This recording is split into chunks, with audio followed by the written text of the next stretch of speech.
Welcome back, folks, to the Rebel's Edge. Pete and I are going to discuss how volatile the market is, Pete, because we've gone back and forth, up and down for the last 2 weeks, and it's not likely to stop anytime soon, not with the president pushing out these tariffs to next month.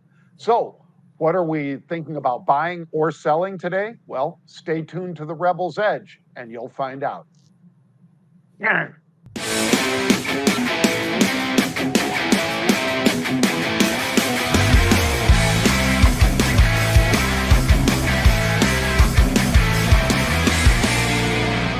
Here we go. It's the last one of the week, John. We got to make this one as good, if not better, than all the rest of them. All the rest of them combined. Yeah, should be good. I'm guessing a lot of you watching and listening right now are probably kind of worn out because that's what markets going up 500 and down 500 will do to you. And we've still got another day to go. And right now, the markets are trying to dig their way out of the hole that they put themselves in this morning. So I thought we'd start the show today, Pete. We've never done it before, but I thought we'd start it with a video for Macro Minute, and then you and I can address it. I was on with News Nation last night, and we were talking about tariffs. Well, give this one a listen, folks, and see what you think. Here it goes. The tariffs are on, but here's the truth they're not telling you. The tariffs that Canada levies and imposes right now on U.S. products, this is not new. It's been predating Trump. Milk, 270% tariff. Cheese, 245%. Butter, 298%. Chicken, 238%. Sausages, 69.9%. Lol. Copper, 48% tariffs. Aluminum, 45% tariff. Steel, 25% tariff. Copper, steel. Tariff their metals more than they tariff ours.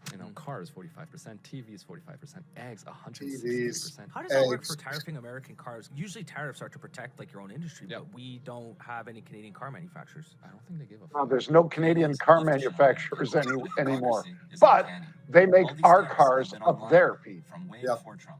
Sure, a lot of it has to do with supply management, and they're based on quotas. It does not absolve the fact that we tariff American goods. We are not for free trade, absolutely not. If not, we would flood the market with American products. In the end, this is nothing. Where are these guys based? Our Canada. industries cannot compete with the American industries. So the real loser is But they're being honest. Canadian No, consumers yeah, who they are absolutely paying are. high Yeah. price. Now the question becomes, Not enough why people talk are about this. our industries competitive, and that could be taxes, regulations, or just overall poor economic environment. But in the end, It's a head scratcher. there's no need to rage. Yeah, it's a head scratcher. We're hypocrites. Well, and everybody's got an industry they want to protect, Pete. Right. I mean, just try to import some cheese to France. Ain't happening. But it turns out that over the past 4 years, when President Biden was in office, they didn't do any tit for tatting on those tariffs, Pete. So, like he said, how does milk all of a sudden become 270% tariff? Those are tariffs Canada puts on milk that we would send up there otherwise, Pete. And I'm sure we still send some, and some of the other refined products like butter and cheese and all that stuff. But they have huge tariffs on all this stuff. Yep. And all of a sudden, we get a president in office who starts saying, let's make it fair. And everybody throws a hissy fit and says how we're being bullies. I don't know if we really are, Pete. I think it's sort of just kind of catching up.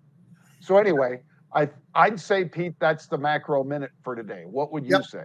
I'd say it is too. I mean, my whole thought process would have been tariffs. We just heard about them, and dealing with Canada. Obviously, we still have Mexico. We've got China and all the rest, England. But this, I think, is very telling. And you know what? If we're bullies, maybe the definition of bully is a little different for somebody else. Because I'm not sure we're the bullies in this case. Exactly. Well, now let's hit a little bit on the fantastic futures, Pete. Yep. And I'm going to say nat gas. You have talked about it extensively, Pete, but I don't know if too many of you listening right now know that at the end of January, nat gas was $3 per million British thermal unit, BTU. Right now, it's $4.35. That's up 45%, Pete.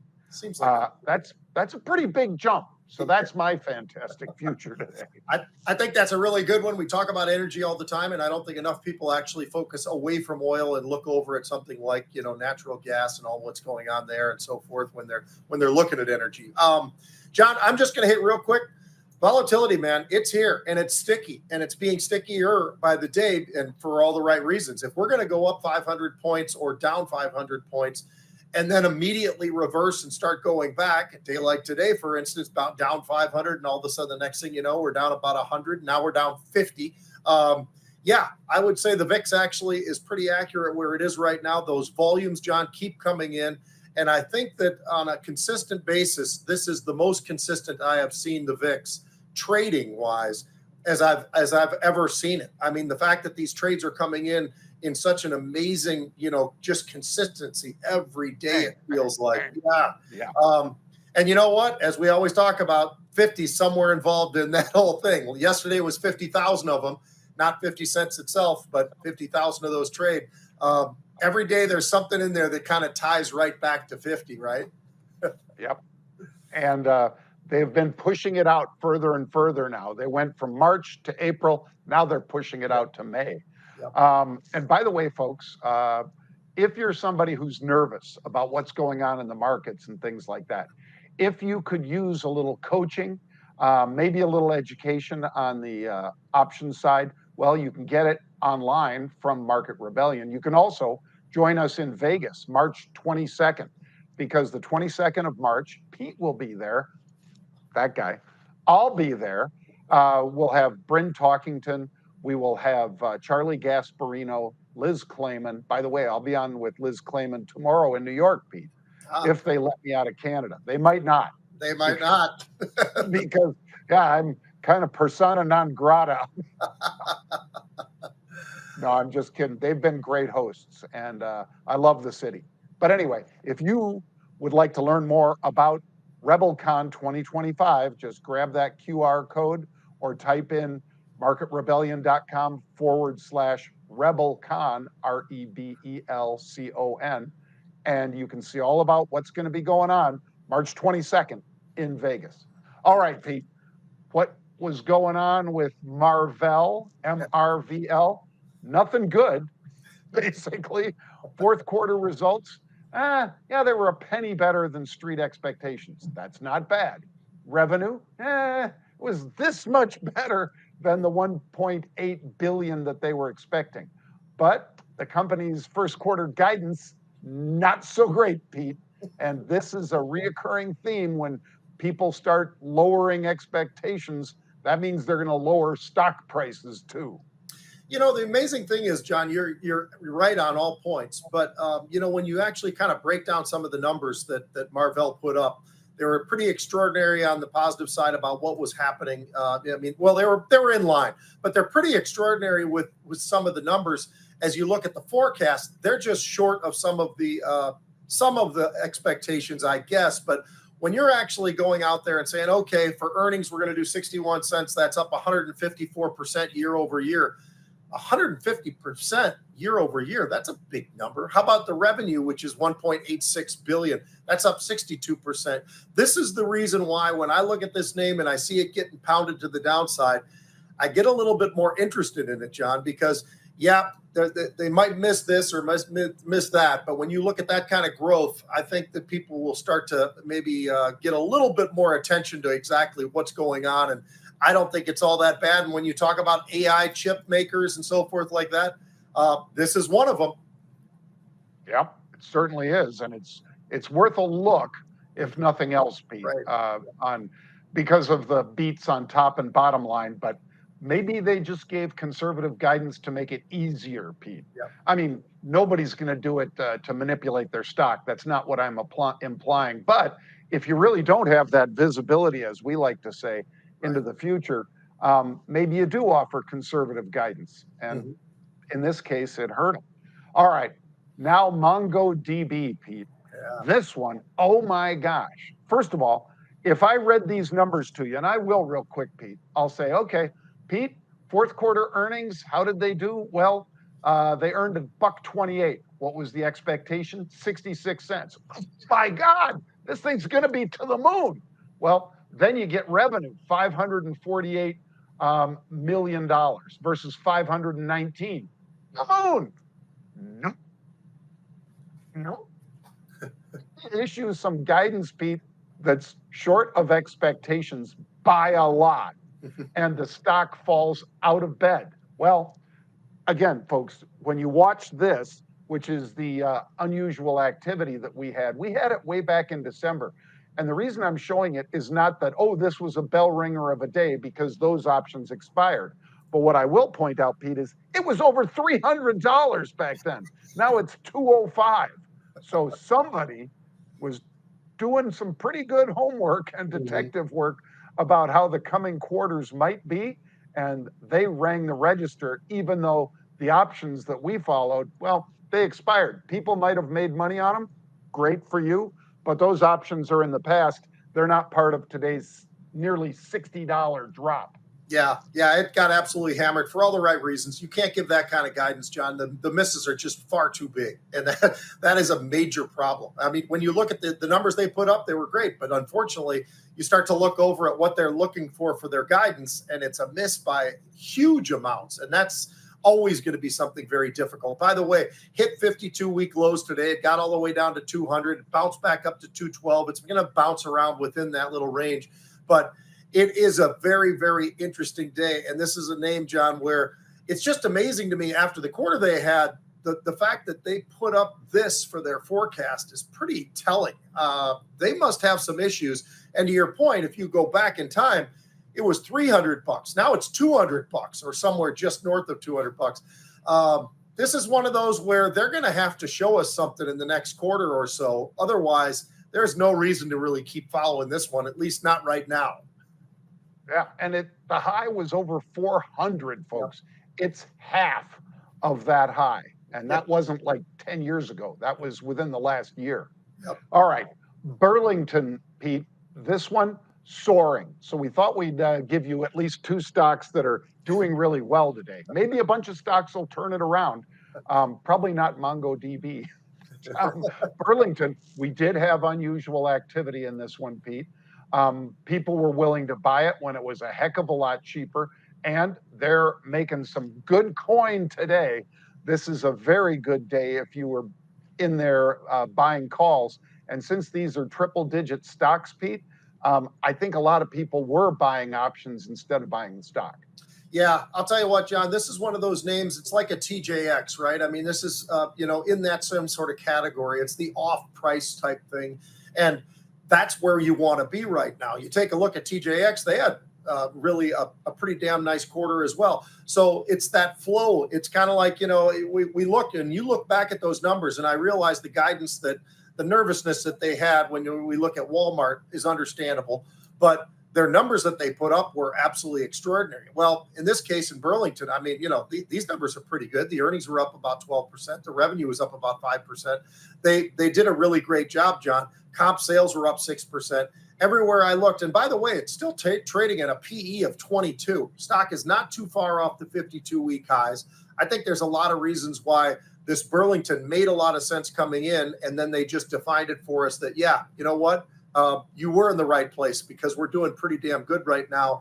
The economy might not be the greatest ever, but these sort of next level down stores are the ones that are going to survive and do pretty well. Yeah. When they were buying that unusual activity, folks, when you looked at it there, the stock was $236 a share. That was on the 24th of February. Now, on the 5th of March, stock's $262. Yeah. So and been as high as 268 today, Pete. Yep. So pretty damn good day for Burlington. All right, Lending Tree. I bet you guys could guess what they do.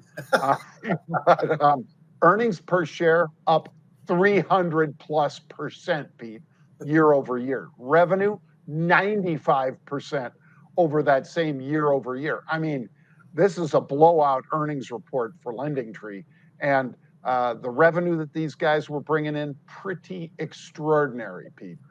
And they followed it up with a great guide as well, John. They talked about their Q1 revenue for the full year as well as just the quarter itself. they really knocked it out of the park. And Lending Tree's done a great job. That's why the stock's doing so well today. It's also another one of those where when I look at it, it's trading at a 17 PE. You know, we see a lot of names out there that have a high PE, and that always gets you a little bit nervous about how lofty it is.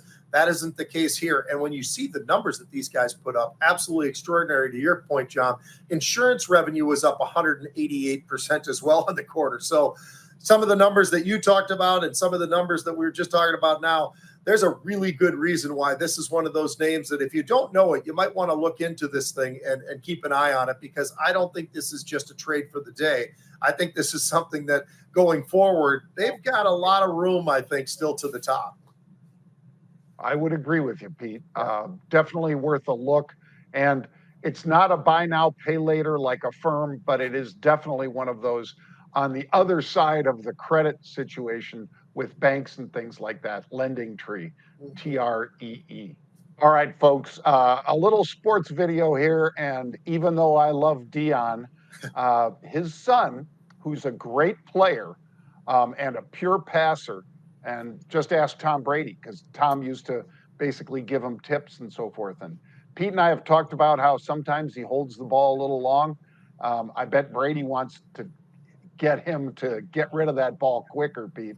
He's going to need to in the pros, but you know, he might not have done himself any favors showing up at the combine and basically just talking rather than playing or, you know, showing his goods. So let's give a listen and hear what other folks say about Shedeur Sanders. Two people that I spoke to in these positions left the meeting feeling like Shedeur Sanders was not overly concerned with what they thought of him. They had a 15-minute meeting with him, and when they were done, that's probably they not both good, said right? in different ways, different words, that they did not feel like Shedeur Sanders cared all that much about what that organization thought of him. I've had multiple conversations, too, with these personnel people and other personnel people who see the same things that we talked about on tape. Best pure passer, unbelievable, when in rhythm, touch, timing, layering the ball, point, John. The kid throwing can throw the receivers ball. open. Great instincts as a passer. When on the move, rolling right, rolling left, he can do things that are magical, right? But in those conversations, he's not that great an athlete. Holds onto the ball too long, bailing out a lot right and left, leaving easy cash on the field. It's a lot of the same stuff that we were worried about with Caleb Williams coming up. The difference is Shedeur is a fraction of the athlete that Caleb Williams is. Wow, and that's a also little how bit of a poorly slap. that went. So there's work to be done with this. I think one of the overwhelming storylines coming out of this combine is that not only is he not all that close to Cam Ward in terms of that quarterback one race, Wow. he's falling, and that it's maybe quarterback 3 discussion time now. They'll all Either Shedeur and Coach Prime, the Sanders they'll family, and readjust that when team they do a pro day. know exactly how this thing's going to play out, or based off of our tape study evaluation, and while we like Shedeur Sanders a whole lot, it could be a long first night of the draft for Shedeur Sanders. Wow. Wow. So they're saying he ain't going in the top 5. Pete. He ain't top 3 or top 5 if he's having to wait a long time in round 1. Yeah. Well, I saw him play a lot because our daughter goes to Colorado. And so I'd go to the field, see him on the sidelines and things, Pete. He is not as big as some of those players, obviously, at his position. He's big enough, but you're already taking a little bit of a risk on a guy like him that likes to roll out of the pocket. I'm not saying he's a running quarterback, Pete, but all of that is dangerous unless you're, you know, somebody like Josh Allen, where you're 255 pounds and you can knock people over. No one wants to tackle Josh when he's got a head of steam out there, unless it's a big linebacker or something like that, because he is a big man. Shedeur is thin, but he's thick in talent. It's a question of, you know, does he change his attitude a little bit, Pete? And how desperate are whoever the teams are that are drafting, I guess, right? I'm still embarrassed for him for one thing. Great quarterback, great father, great player himself, great brother, all those things, right? What does bother me though, John, is there's a guy who's getting what, almost $4 million, or maybe it was over $4 million in NIL money. Share the wealth, bro. Share some of it. You don't have, I'm not saying he has to give away half of it or anything, but let's be honest. You got to be a team player. And I think we've seen a lot of team players who did those kinds of things that made a lot less money, and they weren't driving around campus in a Rolls Royce. So, and that was a line coming from Tom Brady, by the way. He talked about the Rolls Royce and the fact that he's riding around, and he goes, he needs to put that car away and get back out on the field and watch a lot more tape. So, he's a friend, but he's also a guy who knows exactly what it takes to get to the very top, if that's what you want. All right, John. Let's just jump into a little bit of stuff. We've got a couple of things I thought from the NFL. The first one that I wanted to touch on was, I think there's 4 critical guys in this year's free agency market. And the reason I'm saying that it's just these 4 is I think the most important position, we all know it's quarterback to some degree, but, it's also, as we learned from the Philadelphia Eagles, about the offensive line, right? So if you're going to start with quarterback, I'm going to say this, and I'd love to hear what you think on the quarterback side of this. Sam Darnold proved a lot, I think, this past year. And the Vikings are still trying to figure out, do they do something with him? Do they not do something with him? And they've got J.J. McCarthy waiting in the wings, and he's a hell of a quarterback. So who has an unbelievable record all the way going back to high school, John. I think the guy's total losses since high school is something like 7 games or some crazy number, whatever it is. So he's got all of that. Sam Darnold, I think, as a quarterback, he's only 27 years old, so he's not, in his 30s and all the rest of it. I think that part's important too, because he's still a young guy, and he showed us when he's on a real team, not the Carolina Panthers, not the Jets, but a real team, he actually, with the tools, he's a pretty damn good quarterback. And, and that's something that I didn't know about until this year, and he did a really great job. The other one is the guy that I thought you'd be curious about. I think people have given up way too early on Justin Fields. The Chicago Bears gave up on him. Pittsburgh Steelers most likely are not going to keep him. He's only 26 years old. He's a very good talent, I think. I saw the guy in person when he was in college playing, and he's a physical guy. He's athletic. He's got all the things you'd want. I think he just needs the right coach, John, to coach him as a 26-year-old quarterback. And he hasn't had that since he got into the NFL. So I think that, but what do you think of him as a quarterback? Do you think he's got what it takes to be an NFL quarterback? He had no offensive line with the Bears. We absolutely know that, right? Yeah, he's a huge talent, Pete. Yeah. Again, when you talk about Shedeur, for instance, just briefly, he is physically, I think, more impressive than Shedeur. So is Caleb Williams. And the Bears drafted both of them number 1. Just a couple of years apart. But the Bears didn't give him a good coordinator, and, this is the result. I think where you are with Sam Darnold, Pete, is exactly right. That kid, what did he have? 35 touchdowns. Remember when that used to be like 2 seasons? Well, that was this past season, and only 12 interceptions. So the ratio there is pretty damn good. 3-to-1 touchdowns to interceptions. Pretty damn good, I'd say. I like this guy as far as I knew you were going to talk about free agents. So I looked at this tackle, Ronnie Staley over with the Baltimore. With Baltimore Ravens. Exactly. That guy's a beast, really highly thought of. And these are the guys that break the bank. I mean, there was also a linebacker that just re-signed with Philly, Pete, a $53 million 3-year deal, $34 million guaranteed. So linebackers and tackles are definitely getting paid. And I think this guy, Ronnie Staley, is going to be one of those that really gets paid. I like that too, John. I'm looking for youth. If I were a GM at the NFL level, I'd want guys that are probably closer, free agents, that are like 26-year-old type guys. And as a matter of fact, I don't know if you saw this one today, but the Bosa from San Diego just got released, and he's going to have to kick around and see where he wants to go. And I think it's more money. It has nothing to do with what he's been doing, but it's money, and he's probably, at the latter stages of his career. So I think that's why they decided to release him, John. I agree with you on the Staley.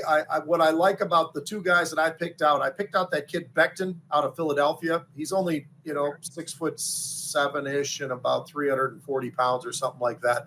Here's the key to that kid.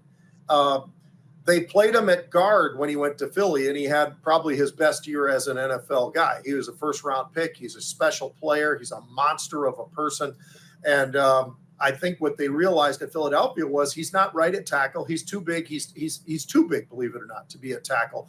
You got to move him inside. They did that with Leah, the kid from the University of Minnesota who went to Baltimore, was a right tackle. They moved him to right guard, and he's done way, way better. Aaron Banks is another kid for the 49ers who came out of Notre Dame, who's a 6'5", 335-pound guy who is another guy who's a guard, and he's 26 years old. I think you build those offensive line, Johns, to protect these quarterbacks, and you're going to find yourself in the right spot. Detroit has done it. Philadelphia has done it. Some of these other ball clubs have done it. Most have not. Minnesota Vikings included. I mean, they go out there with one of the worst offensive lines. They give up a gazillion sacks every single year, and they expect the quarterbacks to be back there launching the ball. It just doesn't work like that, right? I mean, it has to start with the core. And I think the offensive line is truly the core. And believe it or not, the defensive line is probably the core on the defensive side too. Everybody thinks it's a passing league. It's becoming a bit more of a running league. And I think that's part of this thing as well. Quick question, Pete. Devontae Adams. Yeah. You're always saying that there's, a lot of really good receivers that are separated only by about that much. Mm-hmm. This guy was one of those elite receivers. He's 32. The contract is going to be void unless somebody picks him up off the waivers now because they released him. They could not trade him, Pete. Yeah. He's got no guaranteed money left. Do you think somebody goes after him? And could that somebody be Cincinnati? Could be Cincinnati, although they got so many receivers there already. Yeah. But, it kind of puts the pressure on, the rest of those receivers to either, or get off the pot. I almost wonder, John, does he end up going back to the Raiders? Because the young kid who's been out there just retired. And if Sam Darnold is there, he's got a quarterback finally. He had no quarterback when he had been there. So, there's that potential that could happen too. And who knows what happens with Aaron Rodgers. It's almost become tiresome to even talk about. All right, last thing we'll just hit real quick, John. I just thought that you and I'd have a little bit of fun with this, which is, so every school calls themselves something like, for instance, O-line U is who? Like who is the best school for O-linemen to come out and go into the NFL? Who has the best running backs? Who's running back U? Who's wide receiver U? So I put together a list and I threw it in and here's what I came up with, John. The running backs, you've got Alabama and Wisconsin are the number 1 and 2 that are out there. That's running back U. And you go back, you look at the names and you suddenly go, God, I didn't realize that kid was a Wisconsin kid. I knew that guy was an Alabama kid, blah, blah, blah. You go through it. By the way, O-line, Alabama and Wisconsin. Again, there's a shock, huh? D-line U, who's the best D-line? Well, Ohio State, LSU, and Bama. The D-line, D-back. Not Georgia? You're not going to give Georgia any credit there? Georgia only stands up in this here, John, that I was looking at with linebacker U is Georgia and Bama. But when it's all said and done, and this wasn't me picking out the schools, this was somebody else, and I put it in one of those, AI type things or whatever. Let's see. Running backs, Alabama. O-line, Alabama. D-line, Alabama. D-backs, Alabama. Linebackers, Alabama. Alabama hit in every single one of those categories, and they were taking basically, John, stats, starts, when they got to the NFL level, where they were, and all the rest of it. They put all that together. Bama fit up in every single one of those positions. So if you wonder why Alabama's been so damn good and they win these national titles, or at least are playing for them almost every year, and it's embarrassing for them if they lose 2 games in a year, that's why. Yep. They are special. On the Georgia comment, by the way, I think Georgia got overlooked with D linemen for sure. They did make it with linebackers, and they got a hell of a lot of those as well. But I think they deserve to have the D line spot as well. And I'd say, Pete, wide receivers, it'd have to be LSU. Yeah, has to. You know, starting with your guy, Justin Jefferson. Yeah. But, you know, just so many freaking great wide receivers. And some of it is you can attract the talent, and some of it is really good coaching, Mhm. you know, because those guys run patterns. They don't just, you know, lollygag into a, you know, I've seen them stop and then turn and go, you know, Mhm. just like that. And Yep. it's amazing when you see it and how quick the hands come up too, not Yep. like trying to catch it against their body. Yep. All right. Well, great stuff, Pete. Thank you. Remember, folks, Pete has a sports show that's on Odyssey Network every Sunday from 10 a.m. Central till noon. It's called the Sports Huddle. You can tune in and you can Google that and you can find it. And Pete and I will both be back Monday next week with another Rebels Edge. See you then, 1 p.m. Monday.